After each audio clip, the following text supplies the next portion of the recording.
అందరూ అలా చూస్తూ ఉండగానే ప్రీతి లోపలి సీరియస్గా అందరి వైపు చూస్తూ ఇలా అంటుంది, ఏంటి అంతా బాగానే ఉన్నారు కదా, ఆయన మంటలు చాలా వచ్చినట్టున్నాయి, ఎలా ఆర్పారు మీరంతా, ఇంతసేపు ఇంట్లో లేరు కదా, అసలు ఈ మంటల్ని ఎలా ఆర్పారు మీరు అని అంటూ ప్రీతి అడుగుతూ ఉంటుంది. ఇంకా అప్పుడే అందరూ సీరియస్గా చూస్తూ ఉంటారు. ఇక ప్రీతి ఇలా ఆలోచిస్తూ ఉంటుంది. మళ్ళీ లీలావతి వైపు చూస్తూ ఇలా అనుకుంటుంది, ఈవిడ గారికి ఏంటి కాళ్ళు ఎలా వచ్చాయి, లేచి నిలబడిందేంటి, దీనికి అసలు నడవటం.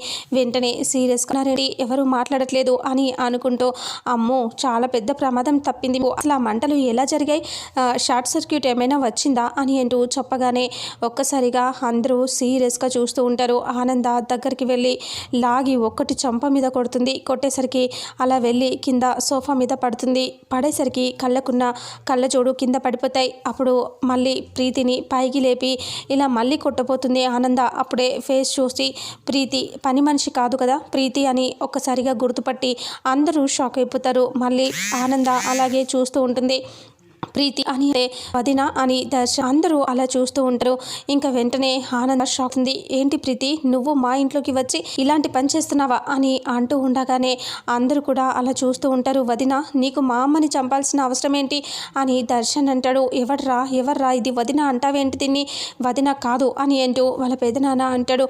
ఇంకా వెంటనే ఇది మన ప్రాణాలు తీయటానికి వచ్చింది, అయినా ఈరోజు ఇంట్లోకి కేర్ టేకర్గా వచ్చింది అంటే ఇంతకుముందు యాక్సిడెంట్ జరిగేలా చేయటం, పని మనిషిగా రావాలి అని ఇదంతా ప్లాన్తోనే చేసినట్టుగా అనిపిస్తుంది అని ఆనంద భర్త అనేసరికి ఒక్కసారిగా లీలావతికి చాలా కోపం వచ్చేస్తుంది. లీలావతి చాలా సీరియస్గా ప్రీతి దగ్గరికి వచ్చి, ఏంటే నువ్వు అసలు మనిషివేనా, రాక్షసివే, నువ్వు మనిషి రూపంలో ఉన్న రాక్షసివి, ఎవరైనా కోడలు అంటే కనీసం నుంచి కోటం ప్రాణాలు తీయాలి అంటే నా చెల్లి ప్రాణాలు తీయాలని చూస్తావా, నిన్నూరికే వదిలిపెట్ట నిన్ను అని జుట్టు పట్టుకొని ఈడ్చుకొని బయటికి తీసుకెళ్ళిపోతుంది లీలావతి.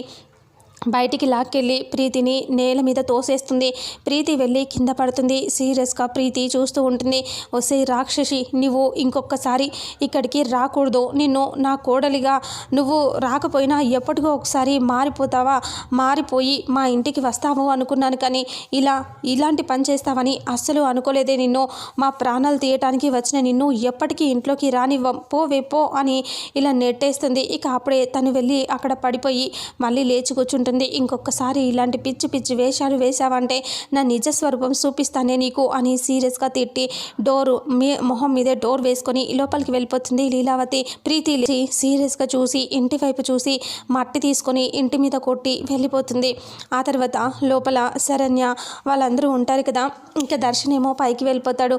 శరణ్య ఇలా అంటుంది, సరే ఆంటీ నేను వెళ్ళొస్తాను అని అంటే అప్పటికి శరణ్య కూడా ప్రీతి ఉన్నప్పుడు తిడుతుంది, నిన్ను వాళ్ళు ఎప్పుడూ కోడలిగానే అనుకున్నారు, కానీ నువ్వు ఇలాంటి పని ఎందుకు చేసావో నాకు తెలియదు, అయినా ప్రాణాలు తీసేటంత పగ మీకు లేదు కదా, వాళ్ళు ఎప్పటికైనా నువ్వు మంచిగా మారితే కోడలిగా యాక్సెప్ట్ చేస్తారని శరణ్య కూడా ప్రీతికి నచ్చ చెప్తుంది. అంతకుముందు వెళ్ళకముందు ఇంకా అలా శరణ్యని చూస్తూ లీలావతి దగ్గరికి వచ్చి, అమ్మ శరణ్య నువ్వు చాలా గొప్పదానివమ్మా, నువ్వే లేకపోయింటే ఈరోజు మా ప్రాణాలు ఏమైపోయావో అని అంటూ, నా ఆనంద బ్రతికేది కాదు, లేకపోతే మేమంతా తట్టుకోగలమా అని లీలావతి అంటుంది. ఇక లోపలికి ఒక్క నిమిషం అనేసి లోపలికి వెళ్తుంది.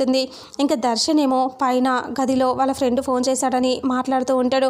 అప్పుడు దర్శన్ ఇలా అంటాడు, ఏంటి అసలు ఏం జరుగుతుంది అని వాళ్ళ ఫ్రెండ్ ఫోన్ చేస్తే, ఏముందిరా ఇంకా త్వరలో పెళ్ళి అని అంటే, అలా ఎలా పెళ్లి చేసుకుంటావురా, నువ్వు సమీరని ప్రేమించావు కదా, సమీరని కూడా నిన్ను ప్రేమించింది, మీరిద్దరూ ఒకరిని విడిచి ఒకరు ఉండలేనంతగా ప్రేమించుకున్నారు, మరి ఇప్పుడు సమీరని మర్చిపోయి వేరే అమ్మాయిని ఎలా చేసుకుంటావురా నువ్వు అని అడిగితే అప్పుడు దర్శన్ ఇలా అంటాడు, ఏం చేయాలిరా తప్పట్లేదు అని అంటే, తప్పట్లేదని అంత సింపుల్గా ఎలా చెప్తావురా నువ్వు, అలా చేయటం కరెక్ట్ కాదు, అయినా నువ్వు సమీరని మర్చిపోయి ఆ అమ్మాయితో హ్యాపీగా ఉండగలవా అంటే, లేదు ఉండలేను అని దర్శన్ చెప్తే, మరి వెంటనే ఆ అమ్మాయికైనా ఈ విషయం చెప్పవా నువ్వు ప్రేమించానని అంటే, లేదు చెప్పలేదు అంటే, ఇంకా చెప్పలేదు అంటావేంట్రా, ఏ అమ్మాయి అయినా ఇంకొకరిని ప్రేమించినంతిస్తే మళ్ళీ అబ్బాయి మొహం కూడా చూడు, వెళ్ళి అసనకి చెప్పేసాయి నేను వేరే అమ్మాయిని ప్రేమించి, అప్పుడు ఆ అమ్మాయి అడ్డు తప్పుకుంటుంది అని చెప్తే, ఇంకా అప్పుడే దర్శన్ సరే ఇప్పుడే వెళ్ళి చెప్పేస్తాను అని వచ్చేస్తూ ఉంటాడు.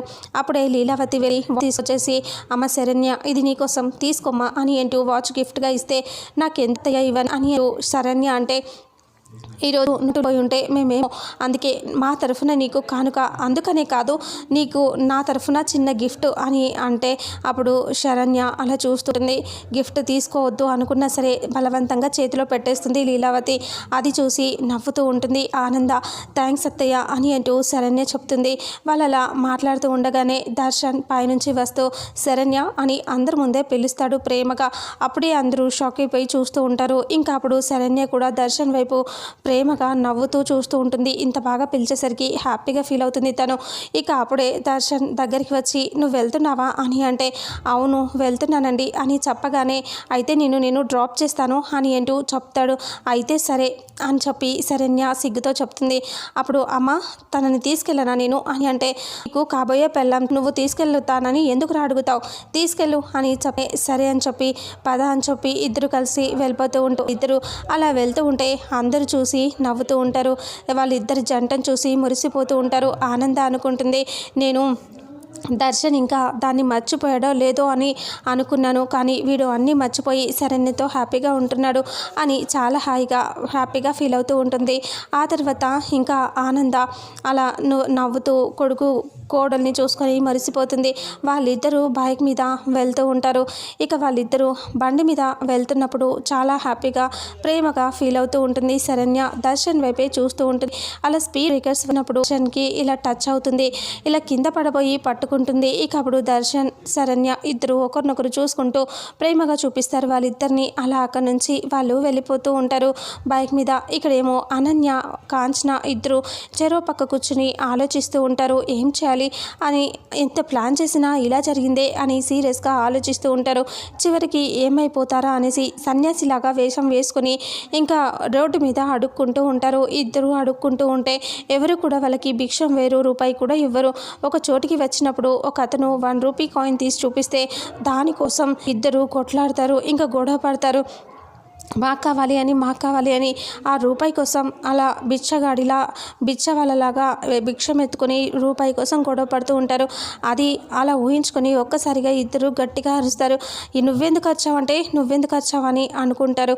అయితే నేను అని అంటూ కాంచన అంటుంది, చెప్పు నువ్వెందుకు వచ్చావు చెప్పు అంటే నువ్వెందుకు వచ్చావే చెప్పు నువ్వు అంటే నీకు సన్యాసిగా కళ వచ్చింది అంటే ఊహించుకున్నావు కదా, అలా సన్యాసిలాగా బట్టలు వేసుకొని రోడ్లు ఏమిటి అడుకొని డబ్బులు అడుకోవటం ఇదంతా ఊహించుకున్నావా నువ్వు అని అంటే అవును నాకు అలాగే అనిపించింది అందుకనే అరిచాను అంటే సేమ్ నాకు కూడా అలాగే అనిపించింది. అమ్మో మనము ఆ శరణ్యతో పెళ్ళి క్యాన్సిల్ చేయించాలని చెప్పి ఇన్ని ప్లాన్లు వేస్తే మళ్ళీ శరణ్య పెళ్ళి జరిగిపోవటం ఏంటి, అసలు ఏం జరుగుతుంది అని అనుకుంటూ ఉంటారు. చాలా టెన్షన్ పడుతూ బాధపడుతూ ఆలోచిస్తూ ఉంటారు. అమ్మో మనం ఏ రకంగా అయినా ఈ పెళ్ళిని ఆపాలి, చూడే అసలు నీకు అలాంటి పరిస్థితి వచ్చింది నాకు అప్పుడు అలాంటి పరిస్థితి వచ్చింది అని అంటూ కాంచన చెప్తే అమ్మ నువ్వంటే వదిలేస్తావు నేనైతే వదిలిపెట్టను అని సీరియస్గా అంటుంది. నేను ఎందుకు వదిలిపెట్టాలి, అసలు వదిలిపెట్టను, వాళ్ళతో ఒకటి చేసేస్తాను అని శరణ్యతో కాంచనతో అనన్య చెప్తుంది. ఇంకా అలా మాట్లాడుకుంటూ ఉంటారు. ఇక శరణ్య దర్శన్ ఇద్దరు రోడ్డులో వస్తూ ఉంటారు కదా బైక్ మీద. ఒక చోటికి రాగానే కాఫీ షాప్ దగ్గర ఆపుతాడు దర్శన్. ఆ బైక్ దిగిన తర్వాత దిగు అని అంటే దిగిన తర్వాత నిలబడి చూస్తూ ఉంటుంది.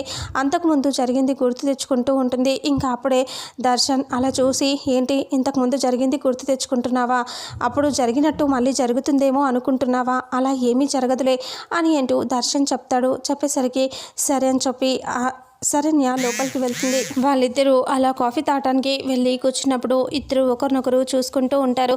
కాఫీ ఆర్డర్ చేస్తారు. ఇక అప్పుడు కాఫీ తీసుకొచ్చేసరికి శరణ్య అలాగే దర్శన్ని చూస్తూ ఉంటే దర్శన్ ఇలా అంటాడు, నేను నీతో విషయం చెప్పాలి అంటే చెప్పండి అని అంటూ శరణ్య అంటే నువ్వు ఏమీ అనుకోవద్దు అంటే ఏమీ అనుకోను చెప్పండి అని అంటే ఇంకా అప్పుడే నాకు మీరంటే చాలా ఇష్టం అని అంటాడు.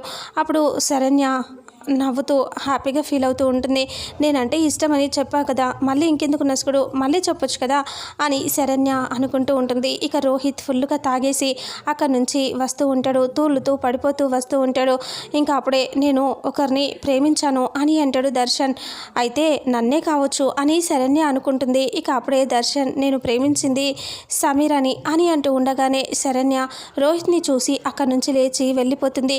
వెళ్ళి రోహిత్ని ఇలా వెళ్ళి అక్కడ పడిపోయిన రోహిత్ని లేపుతుంది. అప్పుడే దర్శన్ కూడా పరిగెత్తుకెళ్ళిపోయి రోహిత్ని పట్టుకుంటాడు.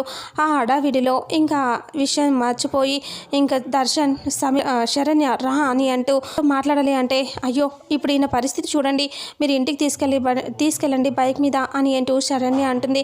అది కాదు శరణ్య అని అంటే, ఏమీ మాట్లాడకండి, నేను ఆటోలో వెళ్ళిపోతాను, తనని జాగ్రత్తగా ఇంటికి తీసుకెళ్ళండి అని అంటే, అన్నయ్య నువ్వేంటన్నయ్య ఇలా తాగావు అంటే, అవునరా తాగానురా అంటే, బావగారు మీరు ఇలా అయిపోవటం ఏంటి అంటే, నన్ను క్షమించమ్మా, కొంచెం తాగాను, కొంచెం కాదు చాలా తాగాను, రేయ్ నా బతుకులాగా నీ బతుకు అవ్వకూడదురా అని ఏంటో రోహిత్ చెప్తూ ఉంటాడు. అలా రోహిత్ని బైక్ మీద ఎక్కించి శరణ్య దర్శన్తో పాటు పంపించేస్తుంది. ఇక దర్శన్ రోహిత్ ఇంటి దగ్గరికి వచ్చేస్తాడు. ఇంట్లోకి వస్తూ ఉండగానే రోహిత్ని పట్టుకొని దర్శన్ వస్తే అందరూ కూడా పరిగెత్తుకుని వచ్చేసి రోహిత్ని చూసి బాధపడతారు. రోహిత్ వాళ్ళ అమ్మ అలాగే ఆనంద అందరూ కూడా బాధగా ఏడుస్తూ కన్నీళ్లు పెట్టుకుంటారు. ఏంటి ఈ పరిస్థితి, ఎందుకు నీకు ఇలాంటి పరిస్థితి వచ్చిందిరా, నువ్వు ఎందుకు ఇలా చేసావు అని అంటూ మాట్లాడుకుంటూ ఉంటారు. ఇంకా నువ్వు ఇలా చేసి ఉండాల్సింది కాదు, అసలు ఇంత దారుణంగా తాగుతావా అని అంటూ వాళ్ళ అమ్మ ఏడుస్తూ ఉంటుంది. ఆనంద కూడా బాధపడుతూ ఉంటుంది. ఎందుకు రోహిత్ ఎందుకు ఇలా తాగుతున్నావు అని బాధపడుతూ ఉంటే, నేను చేసుకున్నాను కదమ్మా, నేను అనుభవించాలి అని రోహిత్ బాధగా చెప్తూ ఉంటాడు. ఇంతటితో రేపు రాబోయే ఎపిసోడ్ ఎండ్ అవుతుంది. మరుసటి ఎపిసోడ్లో ఏం జరుగుతుందో తెలుసుకుందాం.